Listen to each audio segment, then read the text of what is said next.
धरती पे और माला कटारा की धरती पे आप सभी का हार्दिक जोहार, अभिनंदन। आज इस अवसर पे जो अपने स्वाभिमान की लड़ाई के लिए, अपने हक अधिकार की लड़ाई के लिए, अपने आने वाली पीढ़ी की सुरक्षा के लिए इस माला कटारा की धरती पे जो विराजमान है, इन सभी भाइयों और बहनों को मेरी ओर से खूब खूब आभार और अभिनंदन। आज ये जो कार्यक्रम रखा गया है, ये विश्व आदिवासी दिवस जो 1994 के यूएनओ द्वारा घोषित किया गया था और इसके बाद से आज तक इसको मनाया जा रहा है। कई बार छोटे छोटे स्तर पे मनाया गया और डूंगरपुर जिले में बिलप्रदेश के क्षेत्र में ये आदिवासी परिवार की जो विचारधारा आई और इस विचारधारा के बाद पूरे आदिवासी समुदाय को जो अधिकारी बना हुआ था, कर्मचारी था, गरीब था, आम था, उसको भी विश्व आदिवासी दिवस को बारे में जानकारी मिली और पूरे जिले के अंदर, पूरे बिलप्रदेश के अंदर ये विश्व आदिवासी दिवस मनाया जा रहा है।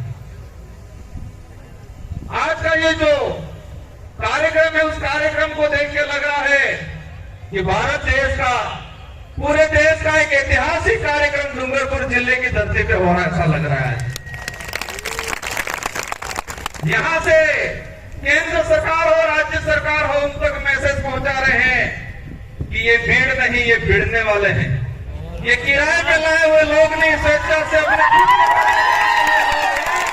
मैसेज पहुंचाना है केंद्र सरकार को, राज्य सरकार को, और मानगढ़ पे जो आए हैं उनको ये मैसेज पहुंचाना है कि ये भीड़ नहीं, भिड़ने वाले हैं।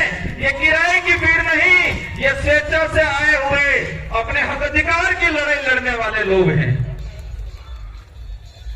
भाइयों, ये खुशी का दिन है, लेकिन साथ में एक दुख का भी दिन है, क्योंकि आज पूरे देश के अंदर आदिवासियों को प्रताड़ित किया जा रहा है, उनके साथ छुआछूत किया जा रहा है, उनके साथ कहीं न कहीं अन्याय किया जा रहा है। आप सभी को समझना पड़ेगा कि हम आज एकत्रित हो गए।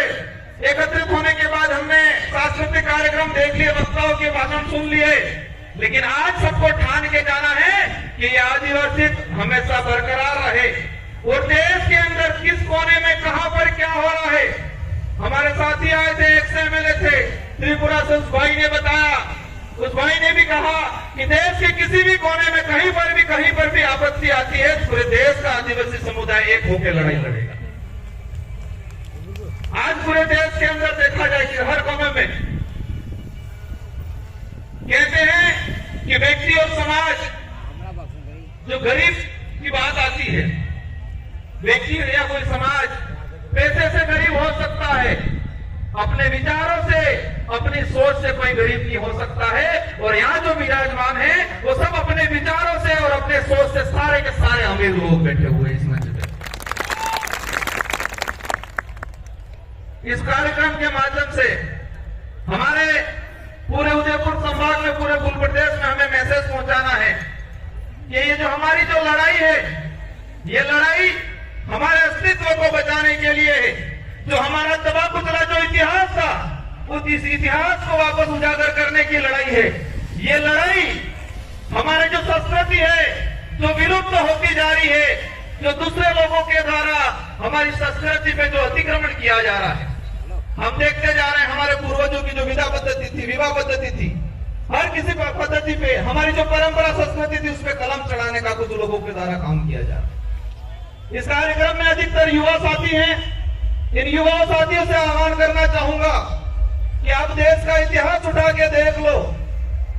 देश के इतिहास में मुगलों से लड़ाई लड़ी हो, अंग्रेजों से लड़ाई लड़ी हो, राजा रजवाड़ों से लड़ाई लड़ी हो, उस लड़ाई में युवाओं का सबसे बड़ा योगदान रहा हुआ है। तो आज आजाद देश के अंदर भी हमारे अस्तित्व की लड़ाई, संविधान बचाने की लड़ाई आप लोगों को ही लड़नी है। इसलिए ठान लेना है कि हमें मजबूत रहना है, हमें बहकावे में नहीं आना है, हमें फ्री की योजनाओं पे ज्यादा ध्यान नहीं देना है।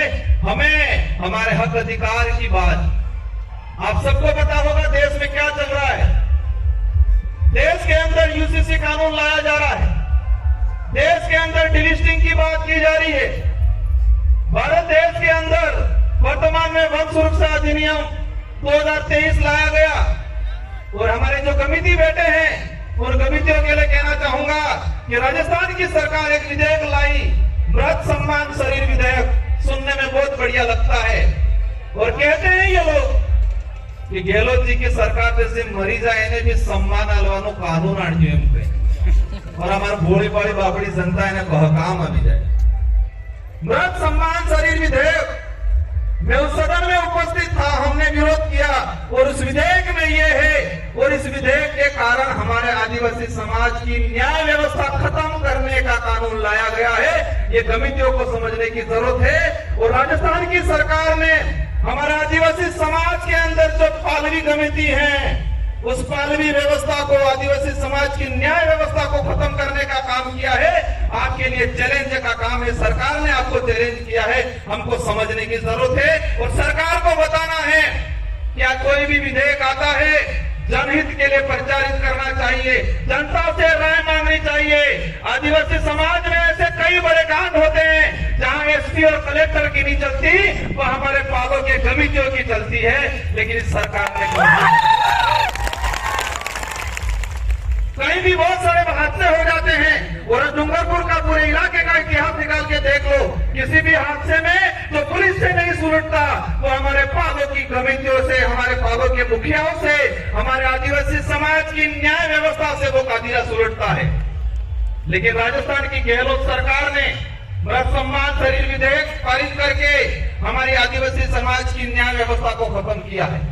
साथियों, कार्यक्रम बहुत सारे हैं, आप सभी से अनुरोध करना चाहूंगा शांतिपूर्वक तरीके से बैठना है। बहुत सारे कल्चर कार्यक्रम है, असम से हमारी टीम आई हुई है, कई वक्ता और बोलना बाकी है, लेकिन ये जो आज आप जो सुन के जा रहे हो उस बात को अपने गांठ बांध के रख लेना है, दिलो दिमाग में बिठा के रख लेना है और समय आने पे एहसास कराना है कि आदिवासी समाज पे आप अन्याय करते जाओगे और चुनाव के वक्त आप हमको लॉलीपॉप दे दोगे और हम बिखरने वाले, हम उस लाभ वाला लालच में आने वाले लोग नहीं हैं। ये गांठ बांध के जाना है, ये गुस्सा बरकरार रखना है और ये गुस्सा, हमारा देश लोकतांत्रिक देश है, इस लोकतांत्रिक देश में जनता का राज हुआ करता है, लेकिन इस लोकतांत्रिक देश में, लोकतांत्रिक जो देश है उस देश में कुछ लोग राजा बनने की कोशिश कर रहे हैं। उनको एहसास कराना है कि लोकतंत्र की चाबी जनता के हाथ में है और समय आने पे उस चाबी को ऐसे लगाओ कि उनका ताला हमेशा के लिए जंग खा जाए और उनको पता चले नहीं ये राजतंत्र नहीं, ये लोकतंत्र है। ये एहसास कराने की जरूरत है। भाइयों तथा बहनों, ये उनका वर्ड है, क्या है? भाइयों तथा बहनों, हमारे देश की जनता को के बेवकूफ बना दिया गया और टीवी पे गोदी मीडिया दिखा देती है कि सीमा हैदर वहां से आई, साल में कितने बच्चे आए सबको पता है। सीमा हैदर पाकिस्तान से आई, साथ में 4 बच्चे लाई, लेकिन इस गोदी मीडिया ने यूसीसी जो बिल है उससे आदिवासी समाज पे क्या असर पड़ेगा, एट्रोसिटी एक्ट पे क्या असर पड़ेगा, हमारा जो जमीन का अधिकार है उस पे क्या असर पड़ेगा, इस गोदी मीडिया ने दिखाया। ये गोदी मीडिया ये दिखाती है कि किसी का कुत्ता बीमार हो गया, उस कुत्ते को ये डॉक्टर इलाज कर रहा है, ये दिखाती है।